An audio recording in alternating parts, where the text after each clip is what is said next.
लक्ष्य दिया है कि उसी को पार करना है। क्या लक्ष्य है आपका? समाज कल्याण, देश सेवा।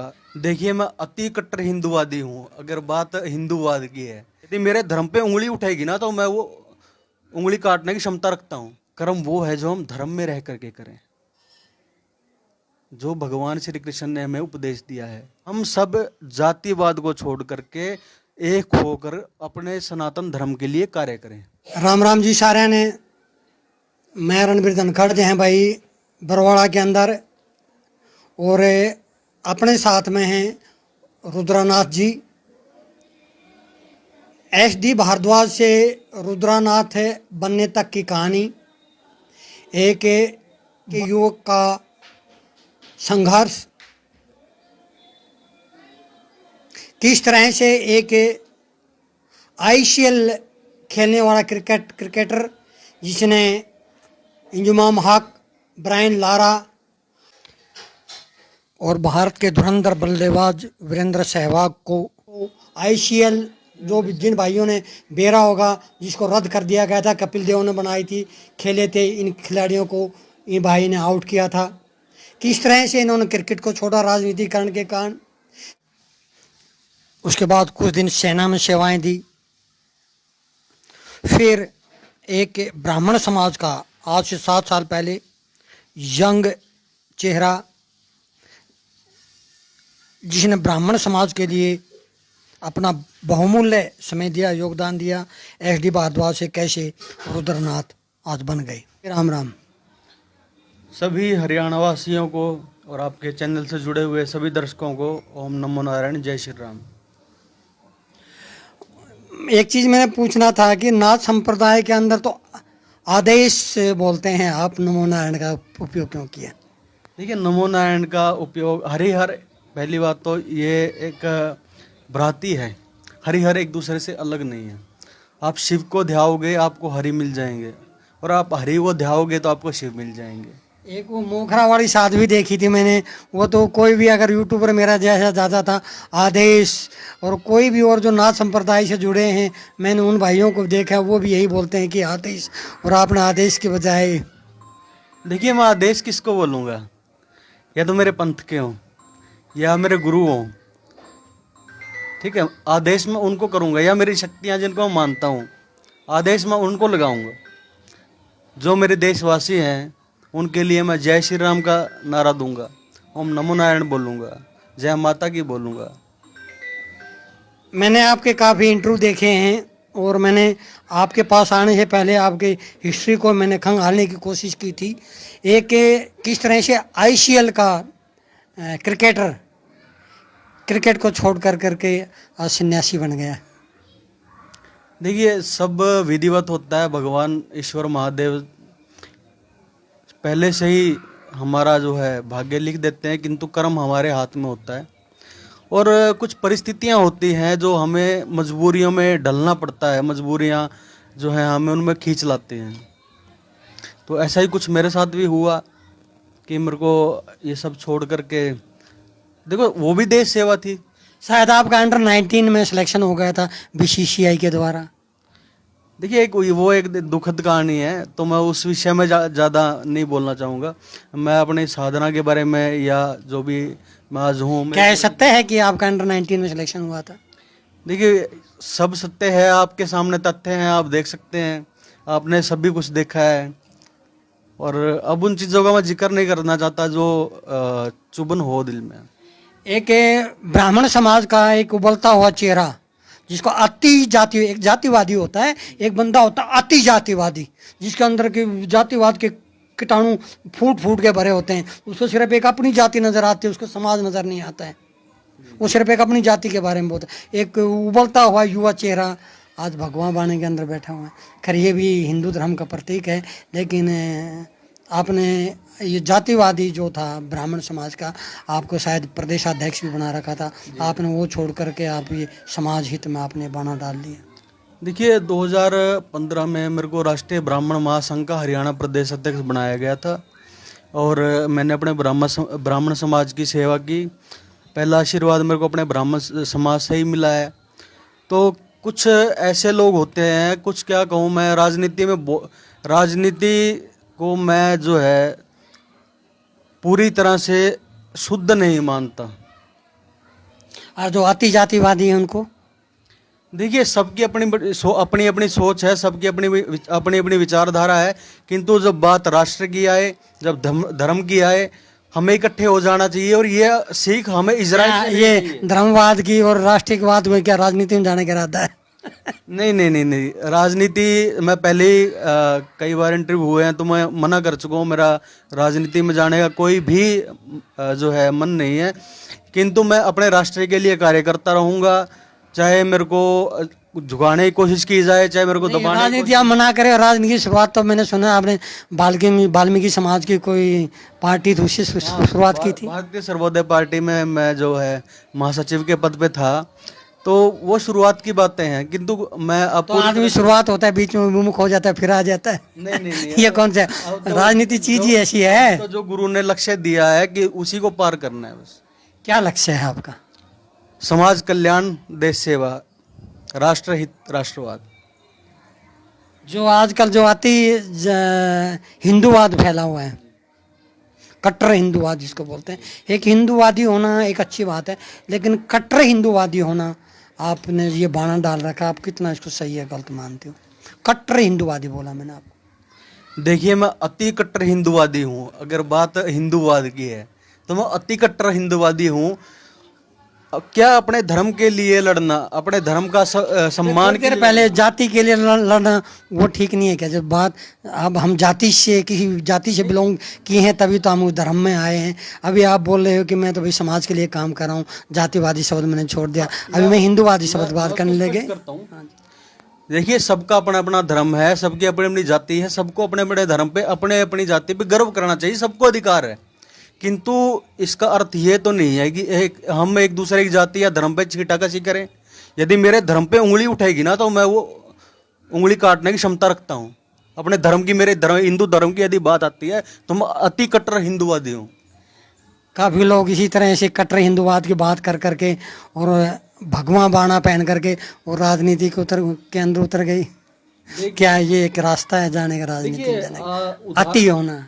उदाहरण बहुत हैं ऐसे भगवा बाणा जिन्होंने कट्टर हिंदूवाद की बात की और राजनीति के अंदर आज उच्च पदों के ऊपर है। कहने में मेरे पास इस समय दो नाम, दो तो यूपी के मुख्यमंत्री रहे हैं, अरे एक हैं नहीं उत्तर प्रदेश के आप हैं जो अपने उत्तर प्रदेश की तो मैं बात करूंगा। हमारे हरियाणा में जो अनिल विज जी हैं, मैं उनका भी बहुत बड़ा सपोर्टर हूँ। उनके अंदर मेरे को जो है राष्ट्रवाद दिखता है, लोक सेवा दिखती है, उनका धरातल पे, धरती पे काम दिखता है। वो कोई हवाई बातें नहीं करते। तो जो पार्टी या कोई संगठन मेरे देश के लिए काम करेगा, मेरे देश धर्म के लिए काम करेगा, मैं उसका समर्थन करूंगा और करता आया हूं और आगे भी करता रहूंगा। एक चीज़ मैंने आपसे पूछनी थी, जैसे अब जातिवाद की बात में हो रही थी, सोशल मीडिया पर जातिवाद बहुत ज़्यादा फैलाया जा रहा है, उसको आप कितना गलत मानते हैं? आप भी तो कट्टर ब्राह्मण रहे हैं, आप ये जो जातिवाद फैलाया जा रहा है, अलग अलग जातियों में लेकर अपने अपनी जाति के पक्ष में लोग कट्टरवादी पोस्टें करते हैं, दूसरे की जाति को नीचा दिखा रहे हैं, आप उसको अपने हिंदुत्व के अंदर कहाँ देखते हैं?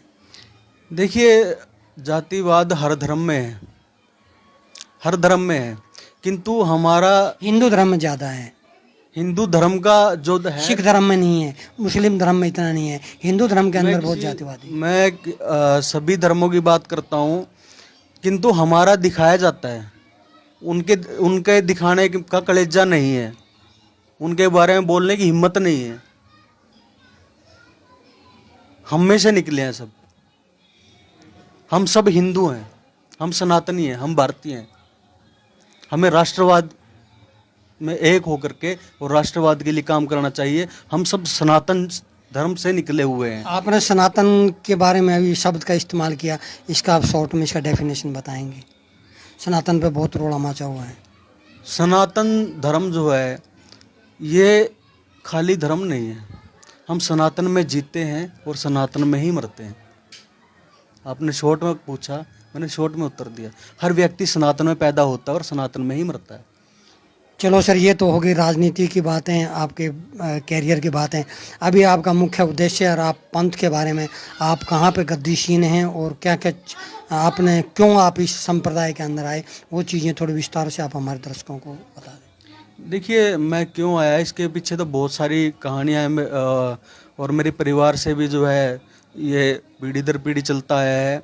और पीढ़ी दर पीढ़ी तो मैं नहीं मानूंगा, आपकी माता जी दूसरे पंथ को मानते हैं, आप दूसरे को मानते हैं। फिर भी पीढ़ी दर पीढ़ी हो गया ना, पीढ़ी दर पीढ़ी तो चलता है। अब मेरी माता जी भगवान विष्णु को मानती है, मेरी आस्था भगवान शिव में है, क्या हम अलग अलग हो गए?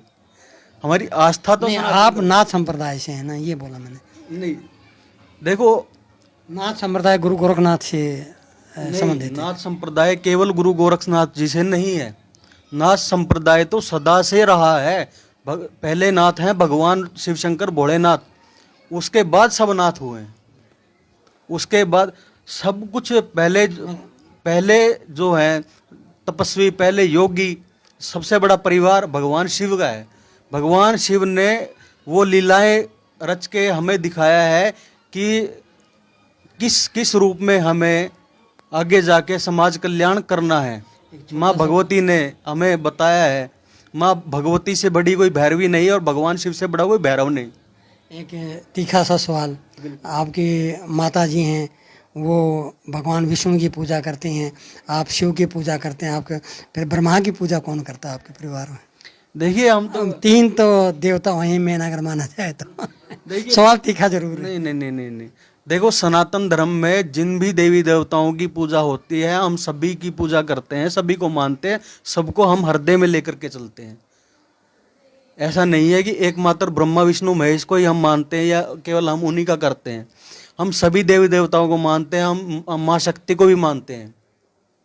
सनातन धर्म में जिनकी पूजा होती है, सनातन धर्म में जिनकी भी आस्था जहाँ जहाँ जुड़ी हुई है, हम उन सबका सम्मान करते हैं। एक तीखा सवाल, शिव कुल या विष्णु कुल, आप इनको अलग अलग करके मत देखिए। अगर आप शिव के पीछे जाओगे तो भगवान विष्णु मिल जाएंगे, विष्णु के पीछे जाओगे तो आपको शिव मिल जाएंगे। आप माँ शक्ति की पूजा करो तो आपको भगवान शिव मिल जाएंगे। आप भगवान शिव की पूजा करो, माँ शक्ति अपने आप मिल जाएगी। एक तीखा सवाल और जी, एक पुरानी कहावत है हरियाणा के अंदर, घर का जोगी जोगना बाहर का जोगी सिद्ध। आपके लाखों अनुयायी हैं, क्या इस बरवाड़ा एरिया में भी आपके अनुयायी हैं? सत्य। देखिए, लाखों हजारों करोड़ों अनुयायी होने से कोई फर्क नहीं पड़ता। किसी के कम है, किसी के ज़्यादा है। फर्क कहाँ पड़ता है, मैं बताता हूँ आपको। फर्क यहाँ पड़ता है कि अपने सनातन धर्म के लिए हम कर्म कितना कर पा रहे हैं। कर्म क्या है? कर्म वो है जो हम धर्म में रह करके करें, जो भगवान श्री कृष्ण ने हमें उपदेश दिया है।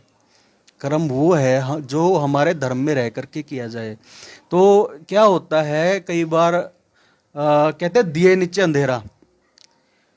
हम जैसे बड़े बड़े जो हमारे विद्वान हुए हैं, बड़े बड़े हमारे जो धर्म के तो उनके साथ भी यही हुआ है। वो जहाँ उनका जन्म स्थान है, उनको वो प्रसिद्धि वहाँ नहीं मिलती, किंतु बाहर के स्थानों पे उनकी प्रसिद्धि अलग से होती है। इसके पीछे के कारण बताता हूँ मैं।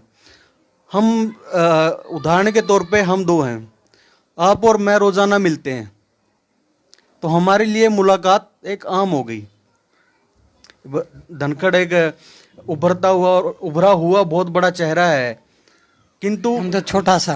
नहीं, देखिए, हम आपके बारे आप में जैसों का प्यार आएगा तो नहीं, पूरे हरियाणा में जो है आपका मान सम्मान मिलता, हम देखते हैं, और आप इस योग्य हैं।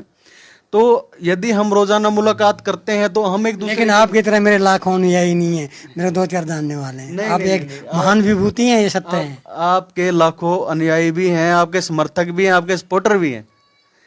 तो क्या होता है, एक तो होता है रोजाना मुलाकात करना, और एक होता है कभी कभी मुलाकात करना। तो जिनसे हम कभी कभी मिलते हैं, उनका थोड़ा दिल में ज़्यादा जो है प्रेम बस जाता है, और जिनसे हम रोजाना मिलते हैं उनके लिए थोड़े से हम आम हो जाते हैं। तो आखिरी प्रश्न, आपका लक्ष्य क्या है और आपके पास उपलब्धियां क्या क्या हैं? देखिए, उपलब्धियां तो माँ भगवती भगवान शिव की कृपा से शायद ही कोई उपलब्धियां मतलब जो नाथ संप्रदाय है उसके अंदर जो उपलब्धियां महामंडेश्वर पता नहीं क्या क्या मिलती हैं, मेरे को तो मालूम नहीं, वो क्या क्या आपके पास में उपलब्धियां हैं और आपका लक्ष्य क्या है? महाकाल भैरव अखाड़ा से फिलहाल जो है मैं श्री श्री 1008 महामंडलेश्वर हूँ। और कहने को जो पदवियाँ मिली है बहुत सारी हैं, मैं उनको नहीं मेरे में इतनी क्षमता कि मैं बता पाऊँ, किंतु माँ भगवती की कृपा से मेरा एकमात्र लक्ष्य है सनातन धर्म का प्रचार प्रसार और विस्तार। हम सब जातिवाद को छोड़ करके एक होकर अपने सनातन धर्म के लिए कार्य करें और हमें घर घर संस्कार पहुंचाना है, राम राज्य लाना है। ये मेरा लक्ष्य है, इसको लेकर मैं चल रहा हूँ। धन्यवाद जी। ये थे एक